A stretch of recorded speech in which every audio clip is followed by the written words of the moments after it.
Hey yo!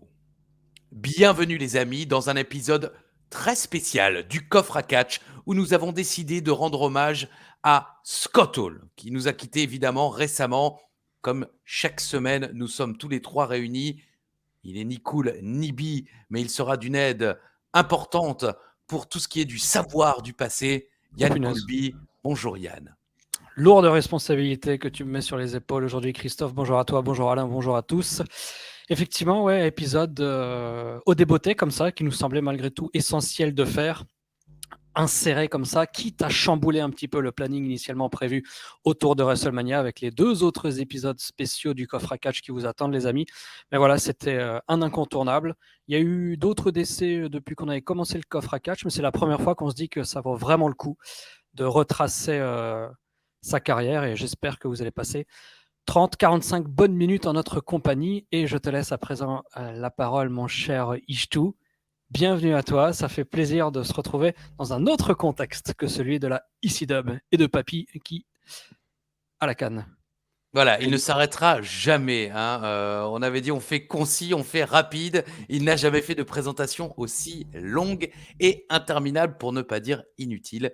À ses côtés, lui n'est ni long, ni J'ai de qui interminable, m'inspirer. mais il est, très utile. Il se représente lui-même et c'est déjà énorme. Mesdames et messieurs, Alain Ichtertz. Bonjour Alain. Salut Yann, salut Christophe, salut à tout l'univers d'Ajus. C'est le cœur un petit peu serré quand même, parce que Yann en a parlé. On a eu quelques décès qui sont arrivés depuis qu'on a commencé le coffre à catch. Mais celui-là a quand même touché beaucoup de monde, m'a touché énormément moi, parce que Scott Hall, Razor Ramon, on va en parler, c'est un catcheur qui a tellement bercé notre enfance et qui a un catcheur qui il parle à tout le monde. On va disséquer, décortiquer sa carrière, évidemment.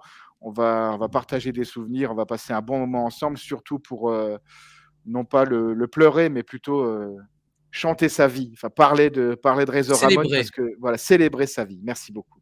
mais je vous en prie, n'hésitez Une pas. célébration de la vie de Razor Ramon aujourd'hui.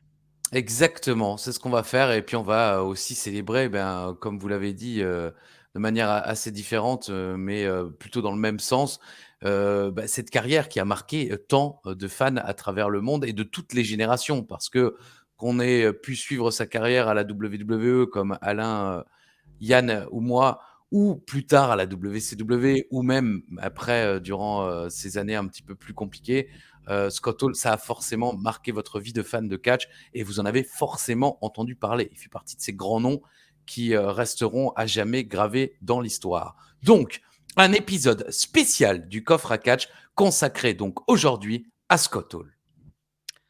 Tout à fait. Donc là, il faut Merci. lancer la première partie de sa Bah, carrière, c'est ça? c'est-à-dire que c'était un petit peu un plan de coupe. Après, si tu as envie de laisser, toutes les petites discussions inutiles comme tu aimes à le faire puisque tu as pas le temps, vu que tu as 50 voyages à préparer, tu le feras ainsi. Puis sinon, tu coupes et tu lances la première partie.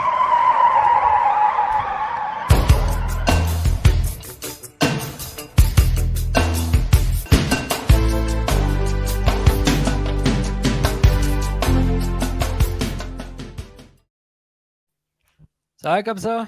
Merveilleux. On peut saluer déjà le travail, fourni par, Yann Coulby qui, certes n'est ni cool ni bi, mais n'est pas feignant. Ça franchement, il faut lui laisser. Donc, superbe animation et en effet, on a décidé d'être assez classique, hein. On va vous emmener, sur Dans la une chronologie de sa vie, quoi. voilà, sur une frise chronologique comme on aime les faire, hein, parce que les frises chronologiques, vous le savez, amoureux du coffret 4, c'est un petit peu notre spécialité. Donc, j'ai vu les dates, hein, 84-92, les débuts de Scott Hall. On peut tout de même préciser qu'avant ses débuts dans le catch, Scott Hall connaîtra l'un des moments les plus marquants de sa vie, qui, pour beaucoup, explique nombreux de moments difficiles et sombres plus tard dans sa vie, puisqu'il va être mêlé dans une bagarre de rue qui va se terminer par un décès dont Scott Hall sera le responsable et il Mmh. fera de la prison. Et visiblement, c'est quelque chose qui va le marquer. On ne prend pas la vie de quelqu'un impunément et c'est vrai que Scott Hall, visiblement, a énormément culpabilisé par rapport à tout ça. J'ai pas particulièrement de détails par rapport à toute cette histoire et je suis pas certain que ce soit forcément très intéressant, mais je voulais quand même l'évoquer avant qu'on parle vraiment du côté catch in-ring, quoi. Ça commence effectivement comme ça. La vie de Scott Hall, plus ou moins commence comme ça. Sa vie d'adulte, sa vie de catcheur commence par un événement très très tragique, c'est-à-dire une rixe avec un videur de boîte de striptease qui se termine en gun contre gun. Et c'est Razor qui tire et effectivement meurtre du deuxième degré. Donc tout de suite de la prison pour Scott Hall, qui a toujours été fan de catch. Il l'explique très bien dans tous les documentaires qu'on a pu voir et revoir sur lui. Toujours été fan de catch. Et je pense plus ou moins que le début vraiment de sa carrière au niveau du catch commence à la AWA. Il commence à la AWA, mais avant ça, il était en équipe avec Dan Spivey, qui deviendra partenaire notamment de l'Undertaker à la NWA, puis qui deviendra Waylon Mercy aux mêmes périodes pendant lesquelles lui il était champion intercontinental. Et Christophe, petit fait qui va peut-être te faire sourire, car tu sais que mon premier match de catch, il a eu lieu sur le parking du Shopee de l'Avanti. Tout à fait. Et Scott Hall a commencé il a mis un pied dans le milieu du catch après avoir rencontré Barry Windham dans un supermarché. Peut-être pas sur le parking, mais Non, mais effectivement, dedans, c'est pour ça qu'il allait plus loin dans sa carrière. Lui, il faisait ses courses. Il n'était pas sur le parking. Moi, je me garais juste, quoi. Et effectivement, Scott Hall fait équipe avec Dan Spivey, qui n'est plus très célèbre aujourd'hui. Hein. Pourtant, à une période, il était pressenti pour jouer Kane. Finalement, vous le savez, c'est Glenn Jacob qui a été choisi, mais Dan Spivey était en fin de carrière avec des blessures, mais il sera donc le premier partenaire de Scott Hall dans une équipe qu'on peut imaginer assez baraquée tout de même, parce que Dan Spivey et Scott Hall étaient tout de même tous les deux très grands et très musclés. Est-ce que c'est avec Dan Spivey qui va faire ses premières tournées au Japon ? C'est en équipe avec lui Je ne sais pas s'il allait au Japon avant d'être à la AWA.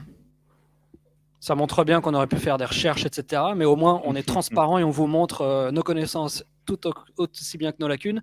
Non, je ne crois pas qu'il était allé au Japon avant d'être à la AWA. D'accord. Écoute, en tout cas, très bien. Mais comme l'a dit effectivement Alain tout à l'heure, c'est là qu'il va commencer à se rendre célèbre. La AWA, la fédération de Verne Gagne, qui est au Hall of Fame de la WWE, qui est aujourd'hui décédé, je crois. Verne Gagne, qui était un grand champion de la AWA notamment, puisque étant promoteur. Et il va faire équipe avec un certain Kurt Hennig. Donc, vous voyez, Scott Hall à droite. Je crois qu'on l'appelait Magnum. Ouais. Voilà, parce que sa moustache. Parce que, dit-on aussi, alors j'ai entendu Dave Meltzer en parler, il y avait Magnum TA du côté de la WCW qui était extrêmement célèbre. Et en anglais, la série Magnum, on appelle ça Magnum PI, parce que Personal Inspector, c'est-à-dire un privé, quoi. Ou Private Inspector, sur cette photo, ils ont 17 ans. 17 ans ? Non. Non, parce que mais on sait qu'à l'époque les mecs très, très jeunes. En tout cas, ils sont plus jeunes que nous aujourd'hui et aucun d'entre nous ne fait plus adulte que ces deux messieurs. Ça, c'est certain. Ouais. Donc effectivement, il avait. Non, il était proche de la trentaine malgré tout. D'accord. Mais c'est vrai que avec Dimitri, quand on reviewait les premiers Nitro de 95, Arn Anderson avait 35 ans et tu avais l'impression qu'il en avait vraiment 50. Quoi. Oui, il était déjà complètement chauve, proche de la retraite. C'était une autre période. Les gens vieillissaient beaucoup plus vite, entre guillemets. En même temps, on dit que les gens étaient confrontés à des problèmes d'adultes plus vite aussi, alors que nos générations, on essaie de rester enfant le plus longtemps possible. Ça se paye des PS5, ça se paye des WWE 2K22. It's different. Et après, ça chiale parce qu'il y a 10 centimes de plus à la pompe. Quoi ? Personne chiale ? Pourquoi ? Qui ? Je chiale pas, moi. Qu'est-ce qu'il raconte ? Pourquoi tu me Moi, je prends la gueule ? La variante à la pompe chez moi, elle n'est pas de 10 centimes. Oui, bon. Facture en cinquantaine d'euros quand même. Voilà, l'hommage à Scott Hall n'aura donc duré que 5 minutes 30. Et évidemment, on retombe très vite dans nos travers. Alors, je vois qu'il a débuté sa carrière quand même à la NWA, du côté de la Championship Wrestling from Florida, où il a débuté par une feud avec Dusty Rhodes. C'est ensuite qu'il sera mis en équipe avec Dan Spivey et qu'il va catcher donc du côté de la Floride pour la NWA avant en 85 de rejoindre la AWA sous le nom de Magnum Scott Hall ou aussi Big Scott Hall. Et après ça, Un passage très court à la WCW. Ouais, c'est ça. Enfin, 3 ans quand même, malgré tout, Mhm. avant de passer à la WWF. Il sera je crois que c'est justement quand il avait les gimmicks de Diamond Stud qui commençait à aller au Japon. Mais je me trompe peut-être. En tout cas, c'est là où on a commencé à voir Scott Hall avec son mulet bien taillé et tout ça. C'était vraiment la gimmick de Diamond Stud. C'est là où il a commencé je trouve, parce que quand on parle de Scott Hall, je pense que le mot qui se dégage le plus, je trouve, c'est le mot charisme. Il a réinventé le charisme dans le catch, Scott Hall. On en parlera évidemment de la période Razor Ramon. Mais il avait déjà énormément de charisme à l'époque. Et bon, il avait compris, il le dit très bien dans son DVD, il avait compris que c'était à l'époque, dans ces années-là, 92, 91, 92, que c'était à la WWF qu'il allait faire carrière. Que si vraiment il voulait que sa carrière se lance, ce à quoi, pendant à peu près 3 mois, 1 voire 2 fois par semaine, il téléphonait au headquarters de la WWF et il disait « Bonjour, c'est Scott Hall, je voudrais parler à Pat Patterson. Il n'est pas disponible, ok, je rappelle. » Il rappelait « Bonjour, c'est Scott Hall, je voudrais parler à Pat Patterson. » Et comme ça, pendant je ne sais pas combien de temps, jusqu'à ce qu'il se décide de décrocher, de lui dire voilà, arrête d'appeler maintenant, parce que la dame qui répond, on a marre, elle n'a pas que ça à foutre. Mais si tu veux un contrat, ce sera OK. Et c'est comme ça, en insistant. Si on peut te filer un contrat pour que tu arrêtes de téléphoner, écoute, ça va, quoi. Et donc, il débarque à la WWF comme ça. Vraiment, il était décidé à rejoindre la WWF, et c'est plus ou moins en harcelant au téléphone Pat Patterson qu'il a obtenu gain de cause. Avant la WWE, tout de même, parce que bon, moi j'ai maintenant. Non, mais c'est pas grave, j'ai comment dire, la déformation professionnelle d'appeler ça WWE, quelle que soit l'époque, puisqu'on n'a plus le droit officiellement de dire à l'antenne WWF. Désolé. Ah non, mais on a le droit de le dire sur YouTube et tout, mais nous, dans les commentaires de Raw ou de SmackDown, on n'a plus le droit, parce que à cause du panda. Je voulais quand même préciser, en 91, il fait équipe avec Vinny Vegas. Et je pense que c'est quand même important aussi de préciser cette rencontre qui sera marquante dans leur vie, puisque Vinny Vegas n'est nul autre que Kevin Nash. Et effectivement, Scott Hall, oui, l'une des dizaines de gimmicks de Kevin Nash, parce que c'est aussi ça qu'ils ont en commun, finalement, Scott Hall et Kevin Nash, c'est que avant leur arrivée à la WWE et leur explosion sous le nom de Diesel pour l'un et de Razor Ramon pour l'autre, bien sûr, ils vont avoir essayé énormément de personnages différents qui ne vont pas fonctionner. Si aujourd'hui, on vivait la même chose avec un catcheur actuel, on se dirait que la carrière du mec, elle est foutue. On se dirait que le gars, il s'en remettra jamais de toutes ces gimmicks merdiques qui lui sont passés dessus, en quelque sorte, et il pourra jamais rebondir. Et il faut savoir qu'à l'époque, on se disait ça déjà un petit peu de Kevin Nash et Scott Hall. Pas nous, en tant que jeunes fans de catch français qui ne connaissions absolument pas d'ailleurs la WCW à l'époque et qui avons vu débarquer Kevin Nash et Scott Hall sous le nom de Diesel et Razor Ramon sans jamais les avoir vus auparavant. Mais les spécialistes aux États-Unis commençaient déjà à se dire que c'était très mal parti pour ces deux gars-là qui avaient du potentiel mais qui, visiblement, ne réussiront jamais, quoi. Mais force est de constater que ça va réussir. En tout cas, Scott Hall a, en résumé, beaucoup bourlingué en début de carrière, énormément d'essais foireux, énormément de gimmicks foireuses et de feuds qui l'ont mené à rien. Finalement, il n'y a quasiment rien qu'on peut garder en mémoire, qui a marqué l'histoire finalement du catch, je veux dire. C'était aussi une époque où beaucoup de mecs qui arrivaient à la WWE catché depuis 5 voire 10 ans déjà. Oui. Ils avaient roulé leur boss sur tous les territoires, au Mexique, au Japon, en Europe, etc., etc. Et pour ce qui est de cette similitude au niveau des gimmicks, c'est aussi parce qu'ils ont eu, entre guillemets, la malchance d'être à la WCW au tout début des années 90. Parce que s'ils n'étaient pas passés par la WCW, ils n'auraient pas connu ces gimmicks pourris. Donc j'essaye un petit peu de l'oublier pour pas forcément se dire que leur carrière était vouée à l'échec, parce que s'ils étaient restés un peu au Japon ou d'autres choses, ils n'auraient pas eu ces gimmicks, ils auraient malgré tout quand même continué à beaucoup bosser, et ils auraient aussi quand même continué à passer des coups de fil, avec certes moins de visibilité qu'ils n'en avaient eu avec le personnage de Diamond Stud. Mais donc en 92, Pat Patterson lui demande d'arrêter de téléphoner en échange d'un contrat. Voilà, oui. Et donc c'est là qu'il deviendra Razor Ramon.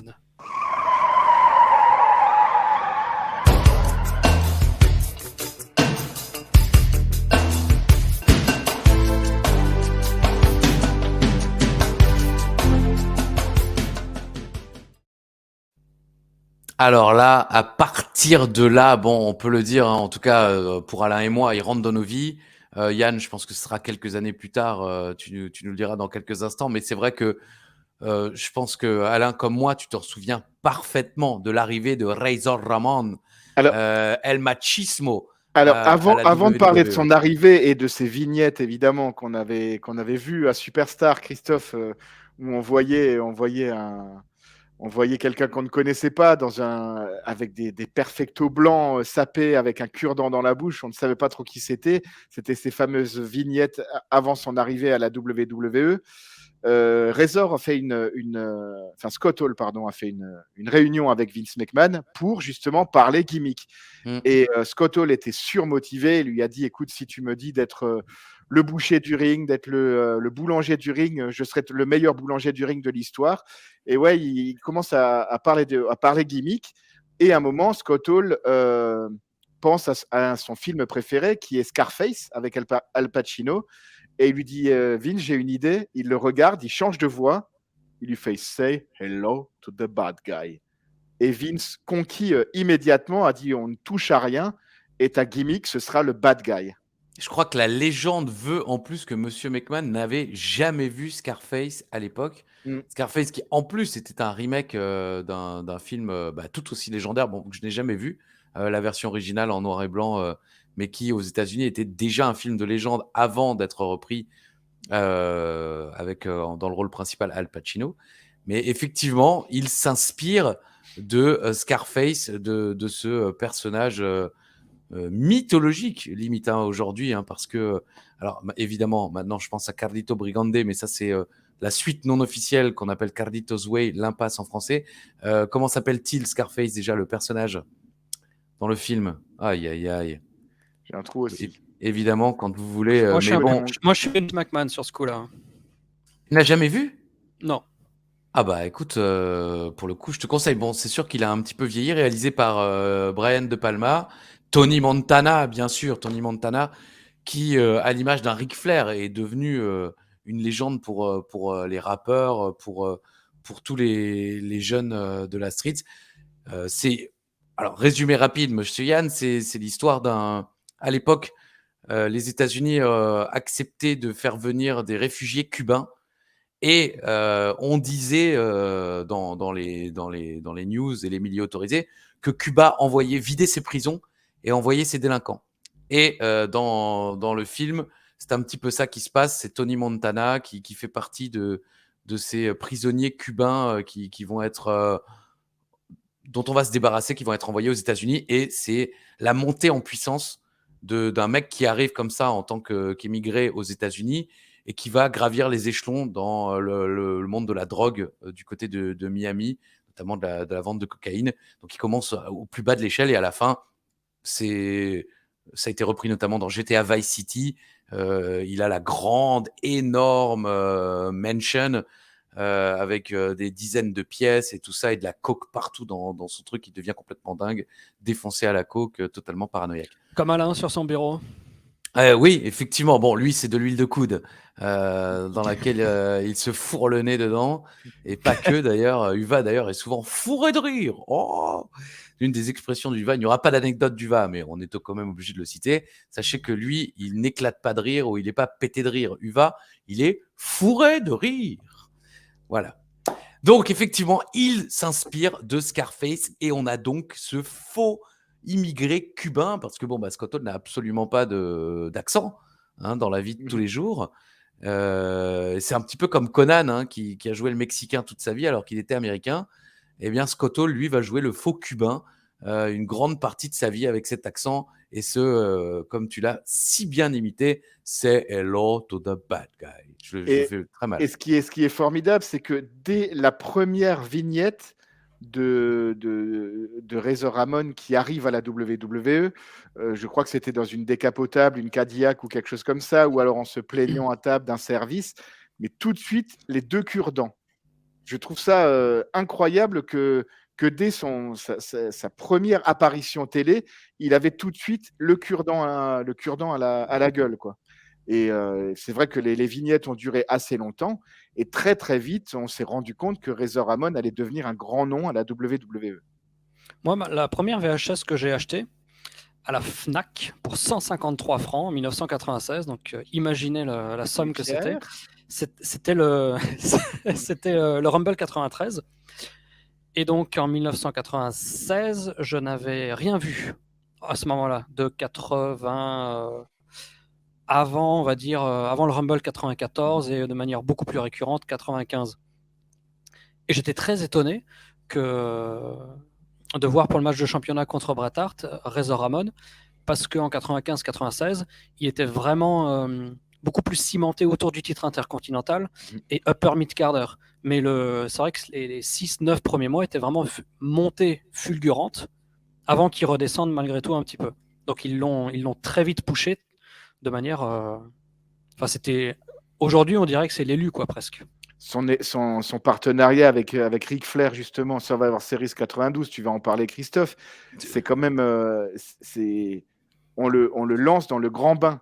C'est-à-dire, là, on avait initialement prévu Macho Man Randy Savage Ultimate Warrior contre Ric Flair et Razor Ramon. C'est-à-dire, on a trois monstres sacrés du catch et le jeune prodige qui déborde de charisme et qui arrive pour faire équipe avec Ric Flair, quoi. Effectivement. Bah, c'est vrai que c'était assez classique à l'époque à la WWE. Ils avaient tendance effectivement à pusher rapidement la nouvelle tête, parce que c'était une nouvelle tête, l'utiliser au plus haut très vite et puis ensuite le faire redescendre. Parfois certains remontaient et d'autres restaient effectivement au milieu Un de match carte de assez championnat, longtemps. c'était pas non plus monnaie courante pour l'époque. Non, c'est vrai, mais il était un challenger nouveau, frais, et puis il était Et puis il avait grand, le niveau dans le puissant. ring aussi. Hein. Bah, comme tu le disais tout à l'heure, il avait déjà quelques années quand même derrière lui, donc il connaissait son métier, il savait ce qu'il avait à faire. Et comme l'a dit Alain parfaitement aussi, il avait ce sens du détail, ce qui fait qu'il maîtrisait, avant même de débuter pour la première fois dans le ring, son personnage. Il savait absolument ce qu'il voulait faire, ce qu'il voulait interpréter, comment il voulait le faire. Il avait d'ailleurs un panel de prises assez impressionnant aussi, puisque il avait notamment le chokeslam, il avait le Razor's Edge, Le Fall Away Slam le Fall Away Slam, ou qui était quand exactement n'importe quel impressionnant. catcheur le fait aujourd'hui. JBL l'a fait beaucoup pendant sa carrière. Quand on voit cette prise, c'est la prise de Razor Ramon. Il aimait bien le faire de la deuxième corde quand il était face à des jobbers. C'est vrai. Ouais, les mecs étaient moins lourds et puis il en avait un peu moins rien à foutre. Ouais, C'est surtout Mais ça. on se rend compte qu'en 6-7 mois de carrière, Razor est balancé Survivor Series avec Ric Flair. Il arrive il a un match de championnat en 93 et son premier adversaire dans un WrestleMania, c'est Bob Backlund. Oui, alors là, par contre, c'est beaucoup moins compréhensible quand même, parce que bon, Bob Backlund, si tu regardes sur le papier, c'est un ancien champion du monde et tout ça, mais nous, on nous le vendait pas en 93 comme Bob Backlund, l'ancien champion de la WWE. On nous le disait jamais aux commentaires. Ça, c'est un truc inimaginable aujourd'hui, mais il a fallu attendre que Bob Backlund commence plus ou moins son heel turn pour qu'on nous rappelle à fond que c'était un ancien champion de la WWE. Mais je voulais quand même revenir. Rumble 93. Scott Hall, oui, on connaît tous Guy Auret qui se fout de sa gueule et qui l'ignore pendant tout le Rumble. Oui, mais parce que Bobby Heenan le fait en anglais. Ah, en anglais aussi. D'accord. Je voulais quand même rappeler qu'il le push aussi très vite parce que c'est ce que j'évoquais tout à l'heure, c'est qu'ils veulent le mettre contre Randy Savage. Et il a cette gimmick de El Machismo, oozing machismo, il transpire le machisme. Et on a cette rivalité entre Randy Savage qui est déjà mi-retraité, un petit peu, plus ça va aller, moins il va catcher, et Razor Ramon, dont d'ailleurs je crois qu'il y aura finalement jamais d'ailleurs de match entre les deux en pay-per-view à la WWE. Non. Alors que c'est cette feud sous-jacente. Il y a évidemment Ric Flair, Randy Savage pour le titre. Comme tu l'as dit tout à l'heure, il y avait aussi l'Ultimate Warrior qui était au milieu de ça. Les gens qui n'ont pas compris, il y avait une illustration au moment où Alain dit Ultimate Warrior et Randy Savage, parce que l'Ultimate Warrior va se barrer Enfin, il va pas se barrer, il va se faire virer parce qu'il vient Mhm. plus. Donc la WWE décide de le virer et au dernier moment, il le remplace par Mr. Perfect, qui à ce moment-là était le manager, le conseiller spécial, disait-on déjà à l'époque, de Ric Flair et un petit peu de Razor Ramon. Match préféré du VAR. Et ce qui est fou, c'est que sur le network, il y a encore l'affiche Randy Savage et le Warrior Ouais. contre Razor Ramon et Ric Flair. Et c'est vrai que c'était un match de rêve pour l'époque qui, finalement, avec l'Ultimate Warrior, n'aura jamais lieu. Au niveau du renvoi du Warrior, il me semblait que c'était en 91 qu'il s'était fait virer parce qu'il venait plus et qu'en 92 il s'était fait virer avec Davey Boy et compagnie à cause des stéroïdes. Ah bon, écoute, je n'ai Non, pas les détails. ouais, De toute façon. et je crois que c'était du no-show à des house Ah ouais. shows. Ouais, ouais. Ok. En même temps, il s'est fait virer quand même chaque Tous les fois ans. qu'il y a été. Ouais, non, mais à Ouais, chaque tous fois les qu'il est ans, c'est revenu, il vrai, s'est il fait a virer. raison. Tous les ans pendant 2 ans. Ouais. Bon, en tout cas, jusque-là, Scott Hall, heel, ça fonctionne très très bien. On a vraiment ce heel nouvelle génération finalement, hein, parce que je me souviens pas particulièrement si on ressentait le côté cool, parce qu'on a vu dans les clips de la WWE le côté, c'est le premier à avoir rendu cool le fait d'être un bad guy, mais en faisant son face turn, et quel face turn! C'est aussi l'un des moments les plus marquants de l'histoire de Raw. Moi, je m'en souviens parfaitement. J'étais chez Naniwa. On regardait Slam Jam ou je sais plus quoi, une émission secondaire de la WWE. Et on voit ce match, c'est Razor Ramon contre le Kid, qui ne s'appelait à ce moment-là que le Kid. D'ailleurs, il avait sur ses vêtements, je crois, encore écrit Lightning Kid, puisque Ouais. c'était son nom dans le circuit indépendant. On parle évidemment de Sean Waltman, futur Six, X-Pac. futur X-Pac. Et à la surprise générale, le mec sort un moonsault de la 3e corde. Le genou frappe parfaitement le front de Razor Ramon. 1, 2 et 3. Et le Kid bat Scott Hall. Et c'est le début du face turn de Scott Hall, parce que là, il est, dans un premier temps, il est vénère, il veut une revanche. Le Kid, il dit non, moi, là, non, je vais pas y retourner, je sais que je vais me faire péter la gueule. Donc Scott Hall, il met en jeu, je crois, 5 000, puis 10 000, voire même 15 000 $. Bon, peut-être pas autant, mais en tout cas, je sais qu'il fait monter les enchères jusqu'à ce que le Kid dise oui. Et il le bat une deuxième fois. Il le Ou alors, en rebat. tout cas, je crois qu'il croit le battre et il se barre avec la thune. Je sais plus s'il y a un dégagement à 2, mais en tout cas, la rivalité continue et finalement, le Kid se fera péter la gueule, je crois, par Money Inc. Et c'est là que Scott Hall va faire Ouais, il son va face turn distraire. pour le défendre et lui permettre de gagner un nouveau match. C'est ça. Ce Kid qu'on appellera le 1-2-3 Kid. Et Razor Ramon a réussi ce switch invraisemblable de passer de gentil à méchant en ne changeant rien de son personnage. Oui, c'est ce qu'on se disait déjà à l'époque, je m'en souviens. On a eu cette discussion dans la cour de récré, je me rappelle. genre, en 96-17, j'en sais rien, je ne sais plus, un petit peu, peut-être. En tout cas, dans ces eaux-là, fin des années 90, on s'est dit, ce qui est cool avec Razor, c'est qu'il n'a pas changé. Parce que d'habitude, les mecs, ouais, tout d'un coup, ils sont gentils et puis ils sont chiants et tout. Lui, il est toujours pareil, quoi. Et c'est vrai qu'on a eu cette discussion, je m'en souviens parfaitement. Les chaînes, le cure-dent, il n'a rien changé. Et comme le dit Hogan, Hogan le dit dans son le petit segment d'introduction de Hall of Fame, il a dit c'est le premier catcheur qui a rendu cool le fait d'être un bad guy, quoi. C'est ce qu'il dit également dans le clip diffusé par la WWE cette semaine. Et donc, avec ce face turn, avec le fait qu'il soit cool, on a ce fameux légendaire. Alors, la WWE, ça m'attriste un petit peu quand même, dit que c'est le premier match de l'échelle de l'histoire. Oui. Non, ce n'est pas le premier match de l'échelle de l'histoire. En tout cas, encore moins à la WWE. En plus. Pas dans le catch, clairement pas, puisque dans le catch, ça s'était fait à Calgary. Je crois que c'est le Young Card Dog contre Jack Robert.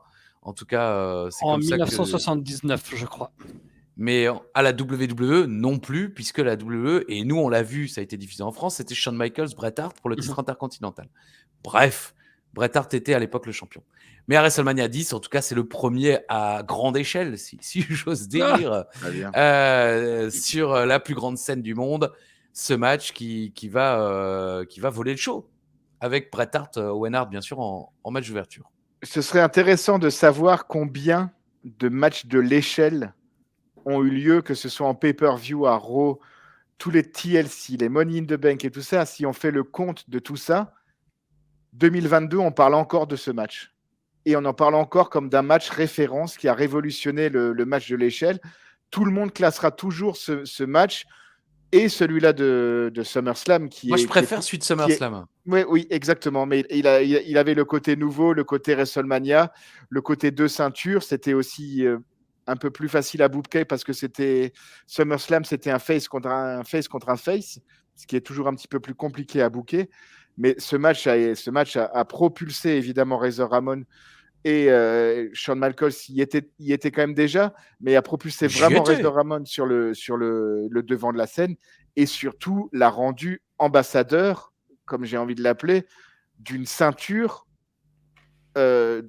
majeure, la ceinture intercontinentale, quand elle était autour de des reins de Razor Ramon, elle avait beaucoup plus de valeur, évidemment, qu'aujourd'hui où le titre intercontinental est beaucoup plus dévalué, mais à l'époque, champion intercontinental, surtout quand c'était Razor Ramon, je trouve que ça valait quelque chose. C'était à moi. Ah bah écoute, ça fait 25 minutes que tu n'as pas parlé. Je vois dans ton regard que t'en as marre. Donc je me suis dit, pas du tout. Bah oui, non, pour ces matchs à échelle, les matchs du cercueil, les Hell in a Cell, les trucs comme ça, c'est vrai qu'on se souvient toujours des 2, 3, 4 premiers parce qu'ils ont tous eu lieu à une époque où il se passait 1 an, des fois plus, entre 2 matchs. Donc voilà, après aujourd'hui, je sais pas, quand je passe très brièvement sur des résultats de NXT, je vois qu'en un trimestre, il y a 3 matchs à échelle. Donc forcément, ils disparaissent dans la chronologie. Et en plus, ceux-là, ils ont eu le mérite d'avoir lieu pour notre génération, à une époque où tout ce qu'on vit en termes de séries, de dessins animés, de musique, de catch, etc., ce sera fossilisé dans notre cerveau à tout jamais. Exactement. Tout à fait. En tout cas, donc Razor Ramon remporte ce match de l'échelle. Il remporte aussi le deuxième d'ailleurs. Maintenant, j'ai un doute. Non, c'est Shawn. Ah, c'est Shawn qui fait sa revanche. Razor va lui placer la ceinture sur l'épaule. Ouais. Are you crazy? Il lui dit ça. Après, il y a cette merveilleuse rivalité avec Loan Tutrikit qui fait un heel turn, avec Marty Jannetty. Décède, non Vader aussi. Décède, you like to dance, so Razor, he leads. Je me souviens de cette. Il a déménagé en Angleterre. Cette promo qu'on faisait.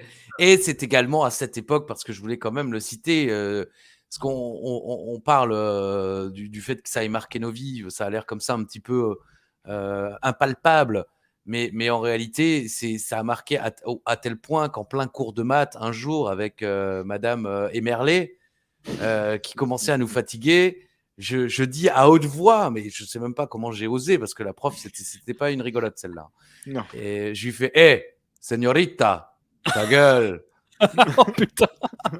Et elle était à côté de moi, mais elle n'a pas entendu, je crois, dans mes souvenirs, elle n'a pas entendu. Et ce señorita, ça venait vraiment de clips qu'avait fait la WWF, pardon, excuse-moi. Méfiez-vous des imitations. C'est-à-dire, il y avait une dame qui était assise sur un banc et un garçon qui venait, qui faisait Hey señorita, say hello to the bad guy et tout. Et la meuf ne lève pas les yeux de son petit bouquin jusqu'à ce que Razor arrive, quoi. Mais le Hey Señorita ne vient pas de Razor Ramon, vient de ce monsieur qui essayait d'imiter Razor Ramon. Méfiez-vous des imitations, il a fossilisé dans le cerveau. Il a marqué. On vous a parlé de ce match de l'échelle contre Shawn Michaels. Il y a le deuxième match de l'échelle au SummerSlam de l'année suivante, si je ne me trompe pas, hein, c'est ça? C'est 95. Oui. Il y a cette rivalité, évidemment, avec Shawn Michaels et Diesel autour du titre intercontinental. Il ne se rapprochera plus vraiment du titre mondial. Il y aura également son amitié avec Savio Vega. Mais est-ce que vous avez d'autres matchs références auxquels je ne pense pas forcément à cette époque? Il y a Jeff Jarrett, la feud aussi. Yann. Pas en solo, non. C'est vrai qu'il y avait des bons matchs, Survivor Series 95 notamment. Mais on voit aussi dans le booking que son booking devient un tout petit peu, comment dirais-je, merci Alain. Ah non, c'est lui qui a fait tout seul. On voit que le booking n'est plus ce qu'il était à partir du moment où il a commencé à dire à Vince McMahon qu'il aimerait bien un petit peu plus de sous. parce que c'est vrai il était omniprésent sur la scène intercontinentale et du jour au lendemain, c'est le One Two Three Kid dans le match des couches, c'est Marty Jannetty, on sent que même s'ils ne jobent pas comme ils jobberont dans les années à venir d'autres catcheurs qui sont pressentis pour partir, c'est plus du tout le même, il est plus du tout au même endroit dans la hiérarchie du catch, quoi. Et donc, dernier match WWF contre Vader. Vader a Good Friends, Better Enemies. Exactement. Et j'avais beaucoup aimé ce match. Je trouve qu'ils avaient réussi comme ça, de nulle part, vraiment dernier match de Scott Hall en pay-per-view, à sortir. J'ai trouvé un match vraiment superbe, super correct et super cohérent. J'avais beaucoup aimé ce match, quoi. Et c'est après, justement... On saluera Dimby qui était choqué par la défaite de Razor Ramon à l'époque, parce qu'il perd clean dans ce combat. Mais effectivement, il y aura un show au Madison Square Garden où Triple H, comment il s'appelle, Razor Ramon et Diesel disent au revoir dans une cage après le show. Ce qui va amener, Christophe, les débuts de Scott Hall, parce que jusqu'à présent, on ne savait pas qui était Scott Hall. Ah non, on ne savait pas. On ne sait pas qui est cette personne. Et en mai 1996, lors du premier Nitro qui va durer 2 heures sur TNT, il arrive par la foule.